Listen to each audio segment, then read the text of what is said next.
Hi, it's Cassandra from Swan Libraries here, and today I'm going to talk about a possibly unique way to share stories, in particular picture books, but other kinds of stories as well, using streaming software. As you all know, our favorite here at Swan Libraries is StreamYard. One of the reasons that I like it is because it has such great screen sharing capabilities. So I am going to go ahead and pull up here. This is a plethora of Cassandras. Um, this is a second StreamYard window that I have up right now that I am going to use to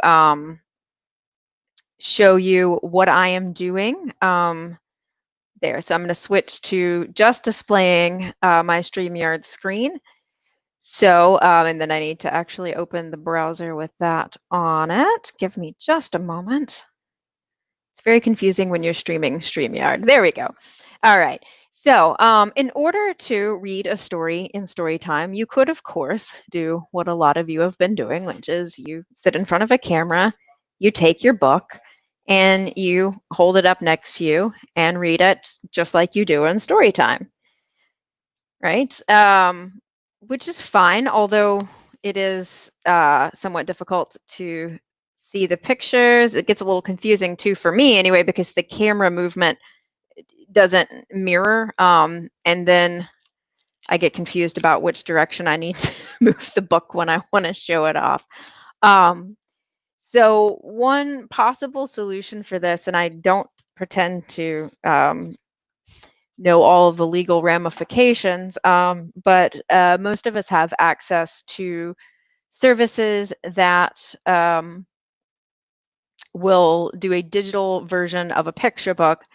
So we can use the screen layout functions here to take advantage of that. So what I mean is that we can share our screen, and I should be able to, got to find the right tab. None of these look right. There it was. Nope. Maybe. Nope. All right.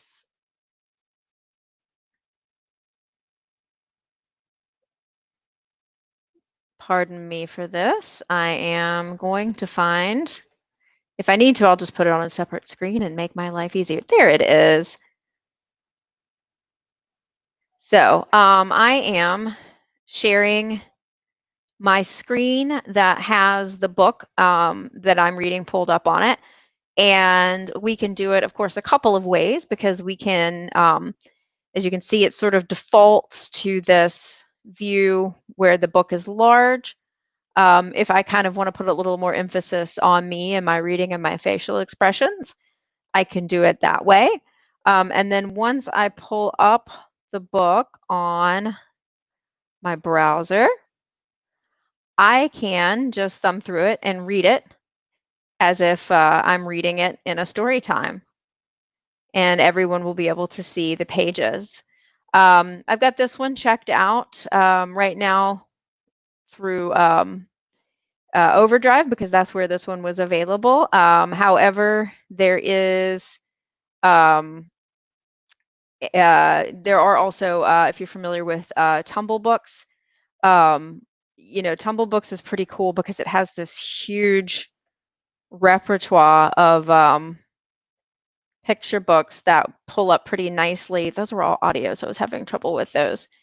Pull up very nicely in your browser, and then you can read along.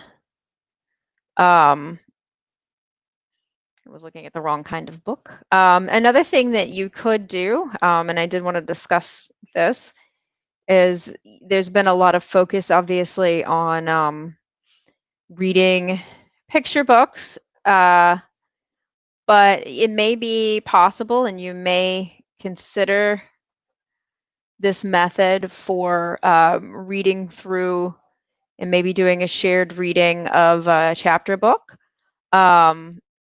Another resource that you could use might be something like feed books, or the Gutenberg library, and you could do readings of free and open source text, which is great because, of course, that takes away all of the worries about issues with copyright. And so I'm going to take away my screen where I'm sharing my screen. Those are some ideas for some different ways that you can use technology to enhance your digital story time and digital storytelling. Hope that you enjoyed the demo, and I will see you soon. Bye.